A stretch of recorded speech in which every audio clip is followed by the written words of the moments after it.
안녕하십니까. 오늘은 미국의 크고 작은 미국의 지방 정부들을 한번 살펴보도록 하겠습니다. 지난 시간에는 미국의 지방 정부가 한 9만 개 정도 있다는 걸 알아봤습니다. 그래서 이제 미국의 지방 정부 중에서 제가 지난 시간에 성격이 매우 다른 게 카운티라고 말씀을 드렸잖아요.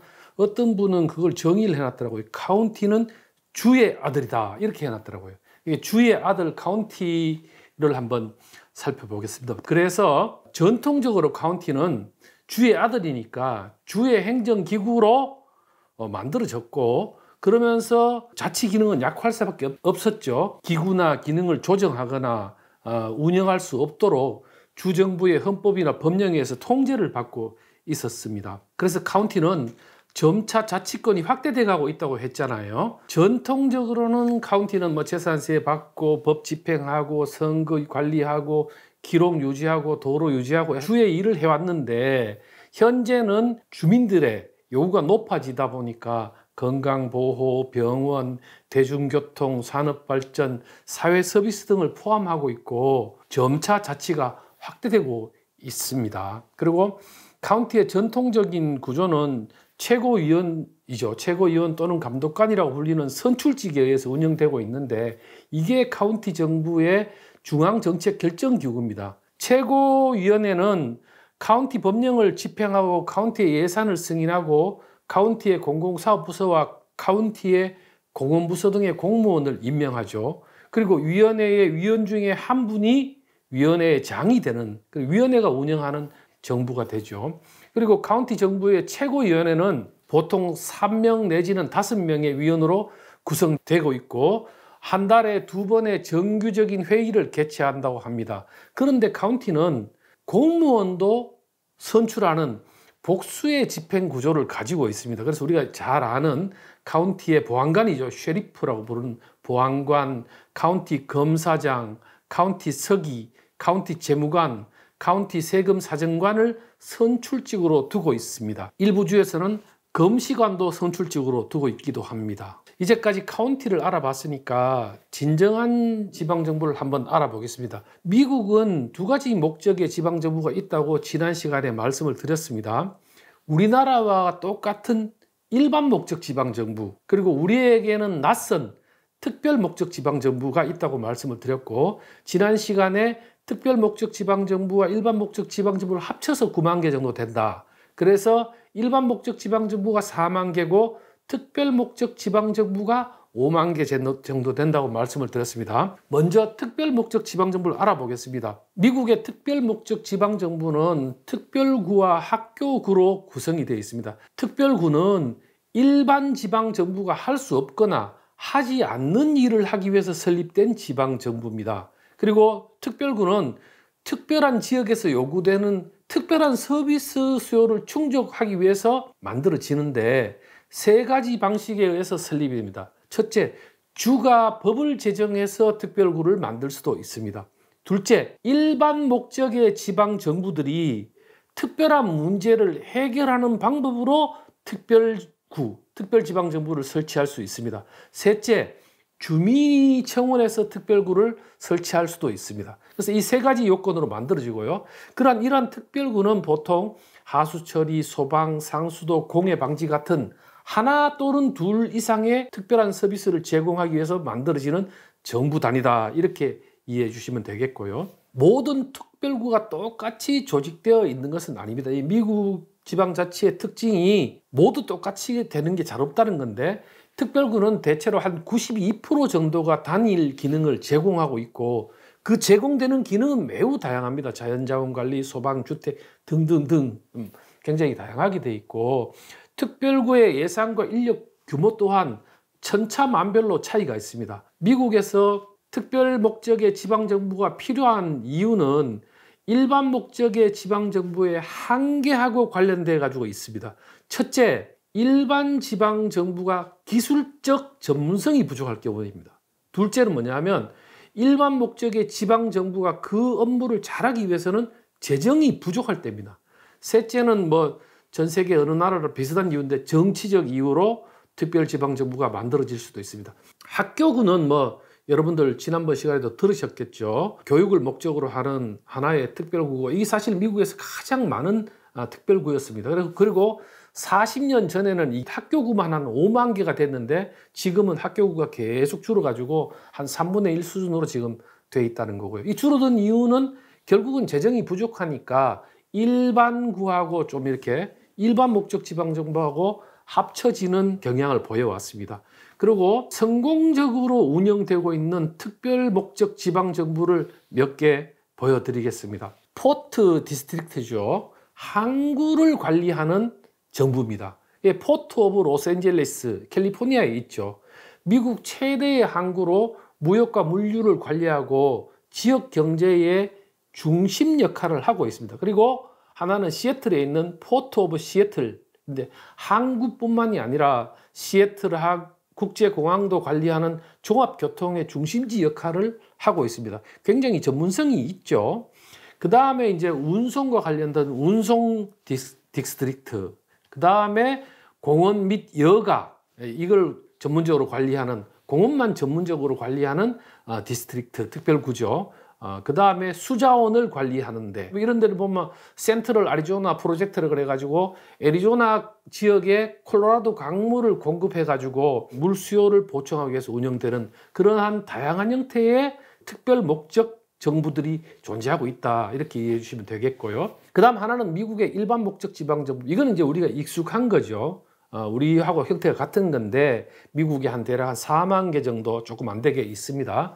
미국의 지방정부의 특징은 계획적으로 만들어지지 않았다는 겁니다. 우리는 어떻게 됩니까? 계획적으로 만들어졌죠.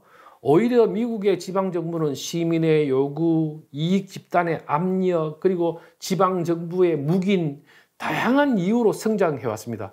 그 결과 합리적인 어떤 체계가 존재하지 않습니다. 그리고 지방정부의 수도 주마다 다양합니다. 펜실베니아는 4,870개, 네바다는 189개의 지방정부만 존재합니다. 미국은 연방헌법에 의해서 10년마다 센서스를 하고 있습니다. 조사를 하고 있죠.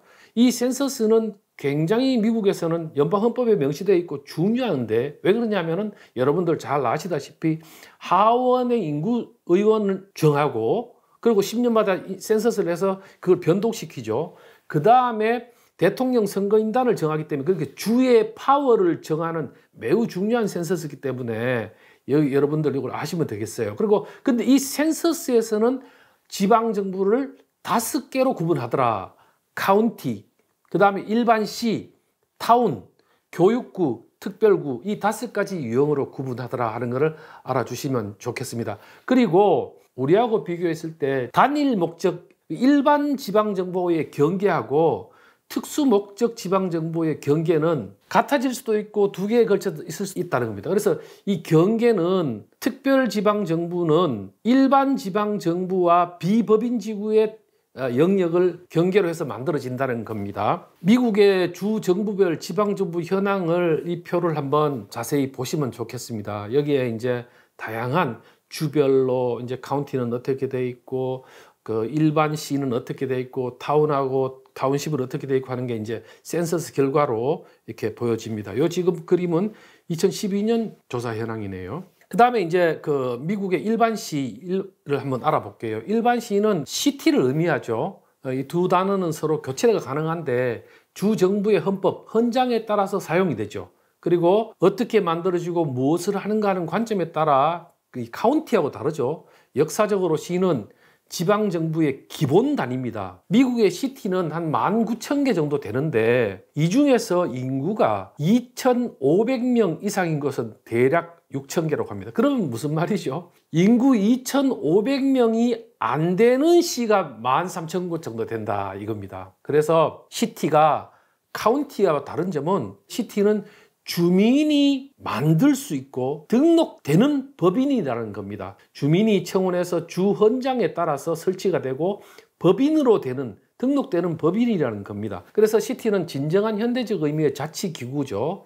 시티가 돼야만 비로소 자치조직권, 자치행정권, 자치입법권, 자치재정권 이런 것을 갖습니다. 그리고 시티는 법인이기 때문에 각종 계약의 당사자가 될 수 있고 그 계약에 따른 책임도 이루어집니다. 카운티와 마찬가지로 이 시티는 일반 목적의 지방정부죠. 그래서 일반 목적의 지방정부는 진정한 의미의 자치 시티이기 때문에 그 많은 재량권을 가지고 있죠. 거의 모든 주에서는 일반 시에 대해서 홈룰 규정을 가지고 있습니다.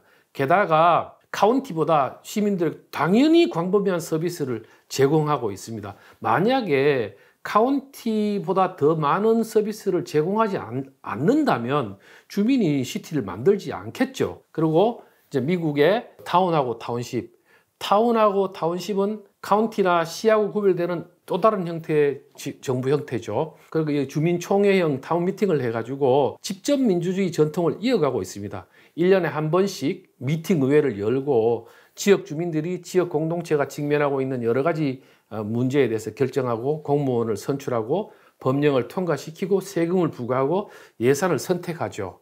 그리고 미팅 의회에 참석하는 주민들이 입법부 역할을 하고 있습니다. 그래서 직접 민주주의의 전통이 많이 남아 있습니다. 타운십을 운영하는 나머지 주 이런 데에 있어서 타운십 정부의 성격은 보다 농촌 지역에서 운영하는 특징이 있다는 겁니다. 농촌 지역에서 타운십 형태의 서비스 제공은 한정적이겠죠. 도로 관리와 법 집행으로 많이 제한되고, 그러다 보니까 주민들은 타운십 정부를 선호하지 않고 있다고 합니다. 그러다 보니까 타운십 정부는 점차 감소하고 일반 시로 승격하기를 주민이 원한다고 하고, 그런 형태로 변화해 가고 있다고 보고 있습니다. 정부 형태를 봤을 때 시티하고 카운티하고 이렇게 주가 만들어 놓는 카운티 안에서 이제 시티들을 이렇게 성장하기 시작하죠. 근데 이게 성장을 해가지고 시티하고 카운티하고 통합된 데가 미국 전체에서 한 40여 개 정도 된다고 그럽니다. 그리고 시군 통합은 이제 왜 통합하느냐 하면 세수가 빠져나가지 않도록 특정 지역의 대도시들이 카운티 지역을 행정구역에 포함시키면서 이루어진다라고 하고요.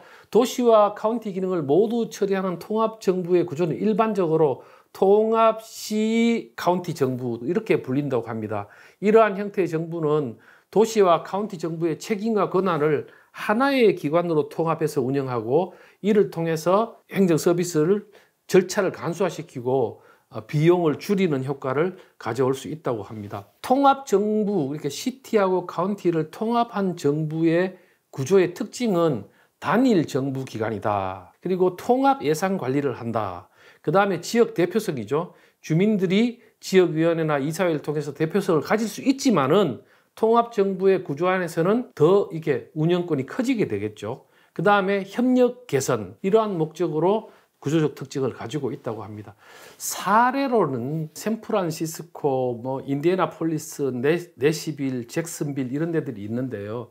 샌프란시스코 같은 경우에는 우리가 잘 알고 있는 도시죠. 그리고 도시는 독립적으로 운영되지만 지역 통합으로 시너지 효과를 내는 데가 이제 미네아폴리스, 세인트폴 이런 데라고 그럽니다. 미국이 획일적이 않다는 것도 보면 카운티 같은 경우에 로스앤젤레스 카운티, 미국에 한 3,200개 정도 되는 카운티 중에서 인구가 제일 많은 카운티입니다. 인구가 한 960만 명 정도 됩니다. 그 반면에 인구가 가장 작은 카운티, 텍사스에 있는 로밍 카운티는 미국 통계청 자료에 의하면 43명이라고 그러니까 이게 이제 결국에는 지방 다양하게 운영된다는 거고, 그 다음에 이제 한국 신문에도 나오는데 미국의 스몰 시티 해가지고 인구가 1명인데 인구가 3명인데 인구 18명인데 이렇게 나오지 않습니까? 그래서 네브라스카 주에 있는 모노이 같은 경우는 1명, 와이오밍 주에 있는 비포드 같은 경우는 1명, 이렇게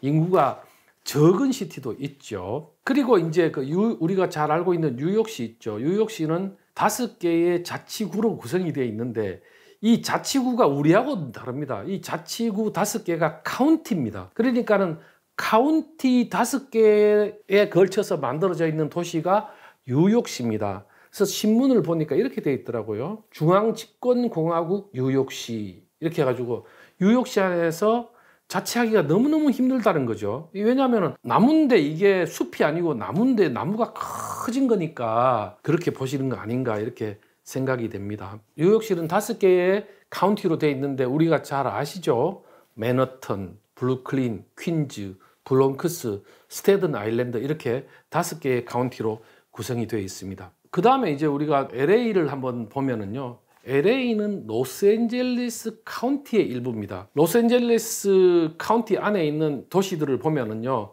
로스앤젤레스, 롱비치, 글렌데일, 산타모니카, 뭐 팜데일, 산페드로난도 뭐 이렇게 여러 도시들이 있다. 그리고 이제 미국의 이게 독립시죠. 시티가 성장해서 카운티만큼 커지다 보니까 카운티의 기능을 시티가 다 이렇게 받은, 그래서 이제 실질적으로 자치를 하는 주의 일부가 돼버리는 거죠. 이 독립시들을 보면 버지니아주에 많이 존재하고 있습니다. 그 다음에 이제 주 경계를 넘어서 서로 연결된 도시. 그러니까 이게 뭡니까?